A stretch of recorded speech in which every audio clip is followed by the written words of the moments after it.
Guys, this is class 10th maths chapter 2 polynomials.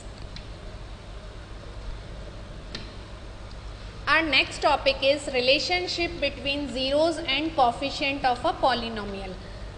Zeros हम देख चुके हैं किसी भी पॉलिनोमियल के, कॉफिशिएंट्स जो हैं वो भी हमें पता है कि हर एक टर्म में जो नंबर होता है और वेरिएबल होता है वो एक दूसरे के कॉफिशिएंट्स होते हैं, तो उनके बीच में क्या रिलेशन है ये हमें सीखना है। इसे देखने के लिए हमने एक एग्जाम्पल लिया है, पॉलिनोमियल लिया है x² - 4x + 3।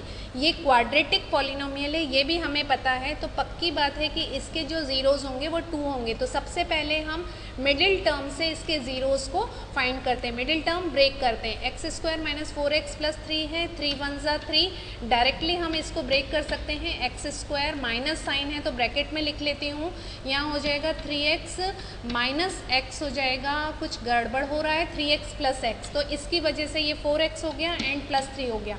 फटाफट से मैं इस ब्रैकेट ओपन करके इसको सॉल्व कर लेती हूँ, -3x - x और +3। अब इसके फैक्टर्स फाइंड किए, अगर मैंने x कॉमन लिया, x - 3 -1 कॉमन लिया, x - 3, जब तक मेरे ब्रैकेट्स में सेम नहीं आता है तब तक कुछ मिस्टेक होने के चांसेस होते हैं, बट यहाँ पे दोनों ब्रैकेट्स में सेम आया है, एक में x - 3 और x - 1 पॉलिनोमियल के फैक्टर्स आ गए हैं। यहाँ तक तो हमने अपनी प्रीवियस क्लास में सीखा है। अब जो हमें इनके बीच में रिलेशन निकालना है उसके लिए मैं 2 पार्ट्स में डिवाइड कर रही हूँ, दोनों फैक्टर्स को अलग अलग लिख लेती हूँ। वो हो गया मेरे पास में x - 3 और इन दोनों को 0 के बराबर लिखती हूँ क्योंकि मुझे यहाँ से x की वैल्यू चाहिए। फर्स्ट मेरे पास में x = 3 आ गया और सेकंड मेरे पास में आ गया x = 1। इन्हें एक मैथ्स का साइन है अल्फ़ा, ये नाम दिया है, और इसे मैंने एक बीटा नाम दिया है, अल्फ़ा एंड बीटा।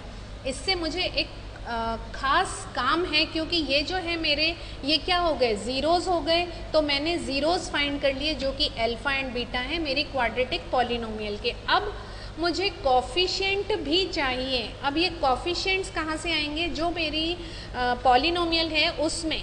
पॉलिनोमियल का अगर मैं स्टैंडर्ड फॉर्म देखूँ तो वो होता है ax² और -bx एंड +c। वैसे मेरे पास प्लस होता है पर इस इक्वेशन में -4x है, नो प्रॉब्लम। वैल्यूज़ जो मैं निकालूंगी ना वो तो मैं प्लस के अकॉर्डिंग निकालूंगी, तो a यहाँ कुछ नहीं है तो 1 हो जाएगा, b मेरे पास में यहाँ पे -4 हो जाएगा, और c जो है वो कितना हो गया, +3 है तो मैं इसे 3 लिखती हूँ। तो ये a b c की वैल्यूज़ मैंने अपने पॉलिनोमियल में से फाइंड की और ज़ीरोज़ मैंने उसके मिडिल टर्म को ब्रेक करके अल्फ़ा और बीटा को फाइंड किया। इन दोनों के बीच में एक पर्टिकुलर स्पेशल रिलेशन है और वो रिलेशन होता है अल्फ़ा + बीटा = -b/a।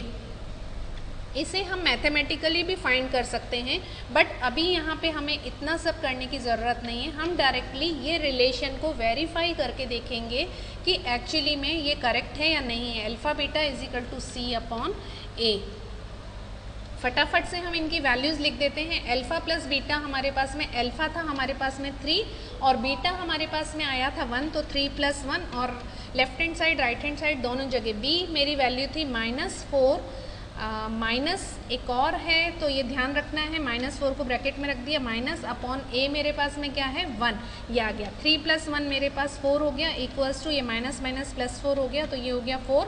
और इस सिचुएशन में left hand side equals to right hand side आ गया है जो वेरीफाइड है। यहाँ भी मैं दूसरे वाली कंडीशन में भी अपनी वैल्यूज़ पुट करती हूँ। 3 है एक ब्रैकेट में और एक ब्रैकेट में 1 है, और c मेरे पास में 3 है और a 1 है। यहाँ भी 3 × 1 = 3 = 3। दोनों ही सिचुएशन में मेरी जो कंडीशन है वो फुलफ़िल हो रही है और वेरीफाइड हो रही है, left hand side equals to right hand side हो रही है। तो ये एक पर्टिकुलर रिलेशन है अल्फ़ा + बीटा -b/a और अल्फ़ा बीटा = c/a। इसको हम कुछ और अच्छे से देख लेते हैं कि relationship between zeros and coefficient of a quadratic and cubic polynomial। Quadratic जिसकी पावर 2 है, क्यूबिक जिसकी पावर 3 है। यहाँ क्या रिलेशन है हम और अच्छे से डिटेल में लिख लेते हैं। क्वाड्रेटिक पॉलिनोमियल में अभी अभी हमने देखा है कि alpha plus beta is equal to minus B upon A होता है, और ये आपको अच्छे से समझ आ गया है। और अल्फ़ा बीटा इक्वल्स टू हो जाता है सी अपॉन ए। इनका जो स्टैंडर्ड फॉर्म है क्वाड्रेटिक का वो तो होता है X square plus B X plus C होता है। और क्यूबिक को भी ठीक हम वैसे ही देख लेते हैं। क्यूबिक में पावर 3 हो जाएगी तो A X cube plus B X square plus C X plus D, ये इसका स्टैंडर्ड फॉर्म हो गया। अब यहाँ पे जो है 3 हमारे पास में ज़ीरोज़ आएंगे तो उसे मैंने नाम दिया, आपको लिखकर बता देती हूँ, अल्फ़ा बीटा एंड गामा हो गया ये। तो इनके बीच में relation alpha plus beta plus gamma first relation, और वो तो हो जाएगा minus B upon A as it is रहेगा। फिर सेकेंड रिलेशन दो का कॉम्बिनेशन हो जाएगा alpha beta plus beta gamma plus gamma alpha is equal to हो जाएगा ये C upon A, first minus second plus, और थर्ड वाला अल्फ़ा बीटा गामा तीनों का जो प्रोडक्ट है वो हो जाएगा माइनस डी अपॉन ए। आपको ये ध्यान रखना है कि first negative then positive, again negative positive negative, इनको लर्न करना इसीलिए बहुत इजी है। क्वाड्रेटिक जिसमें कि 2 हमारे पास में होंगे ज़ीरोज़, और क्यूबिक जिसमें 3 ज़ीरोज़ होंगे, और उनके बीच में रिलेशन हमारा ये होगा। जनरली क्वेश्चंस जो हमारे आते हैं एग्ज़ाम में वो क्वाड्रेटिक पॉलिनोमियल से ही आते हैं, तो ये चीज़ आप बहुत इजीली लर्न रख सकते हैं। Right, after this directly we are starting exercise 2.2, और ये चीज़ हम यहाँ फॉलो करते हैं।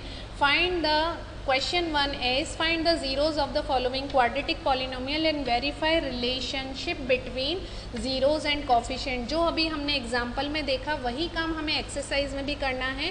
थर्ड पार्ट हमने चूज़ किया है, जो इजी वाले पार्ट्स हैं वो हमने आपके लिए छोड़े हैं कि आप उन्हें मैथ्स नोटबुक में कंप्लीट करेंगे। So here 6x² minus 3 and minus 7x, देखिए ये अरेंज नहीं है तो हमने इन्हें अरेंज कर लिया है, क्योंकि हमें डिसेंडिंग ऑर्डर में अरेंज करना होता है। 6x² minus 7x minus 3, middle term को ब्रेक करेंगे हम। 6 3 18 हो रहा है, 18 को फिर से इनके फैक्टर्स फाइंड करेंगे, वो हो जाएगा 1 इंटू 18 तो होगा ही सही, 2 इंटू 9। जब ये हो गया तो डेफिनेटली ये 2 इंटू 9 हमारा अप्रोप्रिएट फैक्टर है। इसे हम ले लेते हैं, क्योंकि 9 में से 2 माइनस करते हैं तो हमारे पास में 7 आ जाता है। 6x² minus sign middle term में होता है तो हम ब्रैकेट लगाकर हम इसे लिखते हैं। थोड़ा स्पेस का हमें प्रॉब्लम आ रहा है तो हम इरेज कर देते हैं ये वाला पार्ट अपना, ताकि हम इजीली अपना क्वेश्चन जो है वो कर पाएँ। हमने लिया था 9x और माइनस 2x, 9 2 18 भी हो रहा है, और 9 में से 2 माइनस कर रहे हैं तो 7 भी आ जा रहा है माइनस 3। फिर इसे और सॉल्व कर लेते हैं। 6x² minus 9x plus 2x और माइनस 3। यहाँ पे ही आगे मैं कर लेती हूँ, क्योंकि हमें अल्फ़ा बीटा करके वेरीफाई भी करना है। x² है ये, 2 टर्म्स ले लेंगे तो 3x कॉमन आ जाएगा यहाँ से, 2x माइनस 3 प्लस 1 आ जाएगा 2x माइनस 3। दोनों ब्रैकेट्स में सेम आंसर आ गया, कॉमन ले लिया मैंने उसको, 2x माइनस 3, और दूसरे ब्रैकेट में 3x प्लस 1 आ गया। ये मेरे 2 फैक्टर्स आ गए। अभी मुझे वेरिफिकेशन का काम मेरा रिमेनिंग है। मैंने फिर से 2 पार्ट्स में डिवाइड कर लिया, और थोड़ा कलर चेंज करके इस काम को कर लेते हैं हम। फर्स्ट में लिख लेती हूँ 2x माइनस 3 इक्वल्स टू 0। दोनों ज़ीरोज़ फाइंड करने के लिए 2 सेपरेट स्पेस में हम इनके ज़ीरोज़ फाइंड कर रहे हैं। इक्वल्स टू 0, x की वैल्यू हमने यहाँ पे फाइंड कर ली 3/2, ये तो आप बहुत इजीली कर सकते हैं, और x इक्वल्स टू माइनस 1/3 आ गया। अब वेरिफिकेशन का काम रिमेनिंग है। Alpha plus beta equals to minus B upon A. Minus B upon A के लिए मुझे अपने पॉलिनोमियल में से ए बी सी की वैल्यू भी फाइंड करना होगी। थोड़ा लेंदी है ये क्वेश्चन। अल्फ़ा बीटा मैंने इसे बनाने में थोड़ा सा, alpha beta equals to C upon A है। ए बी सी फटाफट से मैं फाइंड कर लेती हूँ। A मेरा यहाँ पे क्या निकल रहा है, 6 निकल रहा है। B जो है मेरा यहाँ आ रहा है -7 और C जो है वो है -3। अब कोई प्रॉब्लम नहीं है, वैल्यू भी हम यहाँ पे प्लेस कर देते हैं। यहाँ पे अल्फ़ा 3/2 है मेरे पास और प्लस बीटा जो है मेरे पास, बीटा क्या फाइंड हुआ था, -1/3 है, इक्वल्स टू -7/6 आएगा यहाँ। और इसे अगर सॉल्व करती हूँ मैं तो दोनों ही साइड एलसीएम आप इजीली ले सकते हैं। एलसीएम लेके सॉल्व जब आप करेंगे, देखिए एलसीएम हमारा 3 2 6 आ गया, यहाँ पे आ जाएगा 2 3 तो 3 3 9, 9 माइनस प्लस और माइनस में से माइनस हो जाएगा और ये 3 2 6 तो 9 - 2 और वो आ जाएगा हमारे पास में 7/6। थोड़ा सा स्पेसिंग कम हो गया है बट ये प्रोसेस आपको पता है, इसलिए मुझे लगता है कि मैं आपको समझा सकती हूँ। यहाँ आ गया राइट हैंड साइड भी मेरे पास में 7/6, right. Right hand side and left hand side both sides are equal and here alpha beta equals to C/A। इसे मैं यहाँ कर देती हूँ। अल्फ़ा बीटा मेरे पास में फाइंड हुए थे 3/2 इंटू -1/3 और C हमारे पास में था -3 C/A हमारे पास में है 6। कैंसिल आउट जो होते हैं 3 से 3 कैंसिल हो गया तो यहाँ बच गया मेरे पास में -1/2 और राइट हैंड साइड में भी -1/2 बचा, क्योंकि कैंसिल आउट हो जाएंगे 1 और 2। ये हो गया left hand side equals to right hand side, LHS is equal to RHS and verified the situation. इतना काम हमें जब हमें वेरिफिकेशन का दिया है तब हमें ये सारा करके फाइनली आंसर बताना है कि वो वेरीफाइड हुआ है या नहीं हुआ है, right. After this question 1 4th part 4u² + 8u। ये तो बहुत सिंपल है, जब हमने एक लेंथी क्वेश्चन कर लिया है डायरेक्टली यहाँ मुझे कुछ कॉमन दिख रहा है तो 4u मैंने कॉमन ले लिया तो अंदर बच गया मेरे पास में एक u + 2 बच गया और ये तो 2 फैक्टर्स हो गए, अब और ज़्यादा फैक्टर नहीं होंगे इसके। तो 4u एक फैक्टर तो ये हो गया equals to 0 and u + 2 equals to 0। यहाँ पे u इक्वल्स टू 0 और जो कि अल्फ़ा है और यहाँ u इक्वल्स टू -2 है जो कि बीटा है। ABC भी फाइंड कर लेते हैं हम। ABC फाइंड करने के लिए a इज इक्वल टू 4 हो जाएगा, जो u² 2 पावर के साथ में है वो a है, जो सिंगल पावर के साथ में है वो b है, तो b इक्वल्स टू 8 हो गया एंड c यहाँ पे कुछ भी नहीं है कांस्टेंट तो वो 0 हो जाएगा। अब हमारे रिलेशंस को वेरीफाई कर लेते हैं। Alpha + beta is equal to -b/a and alpha beta equals to C/A। Alpha beta के प्लेस पे वैल्यूज़ रख लेते हैं। 0 + -2 इक्वल्स टू -b -8/a 4। ये हो गया -2 equals to 4 2 8 -2। LHS equals to RHS। यहाँ पे अल्फ़ा बीटा वो अल्फ़ा तो 0 है और बीटा है -2 इन 2 में है। C हमारे पास में 0 है और A 4 है, तो दोनों ही साइड 0 इक्वल्स टू 0 आ गया। यहाँ भी वेरीफाइड हो गया तो सिंपली अब हम लिख देते हैं verified, right, and this is the answer. After this another next question 2 is find the quadratic polynomial each of the given numbers as the sum and the product of its zeros respectively.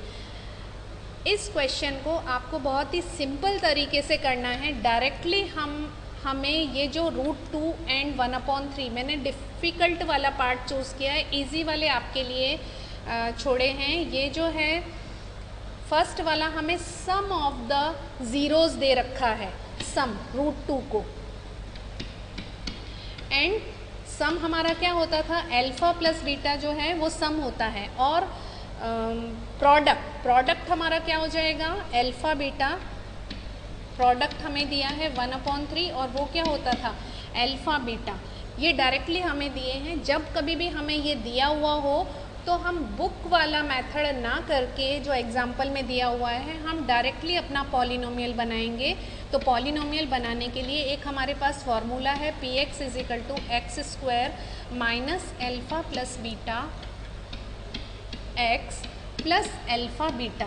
देखिए यहाँ पे हमारे पास में सम भी है और product भी है, तो वैल्यूज़ अगर मैं प्लेस करती हूँ एक्स स्क्वायर वैसा ही रहेगा, अल्फ़ा बीटा के प्लेस पे मुझे √2 लिखना है, माइनस साइन है, √2 एक्स प्लस अल्फ़ा बीटा की जगह मुझे 1/3 लिखना है। थोड़ा सा इसे और सॉल्व कर लेते हैं, जो 3 डिनोमिनेटर में है वो एलसीएम ले लिया, तो यहाँ आ जाएगा 3x square minus 3√2x plus 1। इन सब के नीचे डिनोमिनेटर में 3 है जो कि 0 में चला जाएगा, तो आंसर मेरे पास जो पॉलिनोमियल बचेगा वो 3 के बिना बचेगा, 3x square minus 3√2x plus 1 and this is the answer. इस क्वेश्चन का हम एक पार्ट और कर लेते हैं, आपको ज़्यादा अच्छे से समझ आ जाएगा। Third part of this question second, हमें बुक से कंफर्म करना होगा कि इस क्वेश्चन का थर्ड पार्ट, वहाँ पे हमें सम एंड प्रोडक्ट 0 एंड √5 दिए हुए हैं। डायरेक्टली हम अपना पॉलिनोमियल बनाएंगे। अब तक हमने सीख लिया है पॉलिनोमियल बनाना, तो P X equals to X square minus sum हमारे पास 0 है, एक बार ब्रैकेट में लिख देती हूँ x और फिर प्लस √5। इसको थोड़ा सा और सॉल्व कर लेंगे तो यहाँ आ जाएगा ये बीच वाला टर्म तो रिमूव हो जाएगा, एक्स स्क्वायर माइनस, वैसे माइनस नहीं आना है यहाँ, प्लस आना है, प्लस आ गया, ये ही हमारा आंसर है। एक और फिफ्थ पार्ट भी दे रखा है हमें, 1/4 एंड माइनस 1/4 दे रखा है।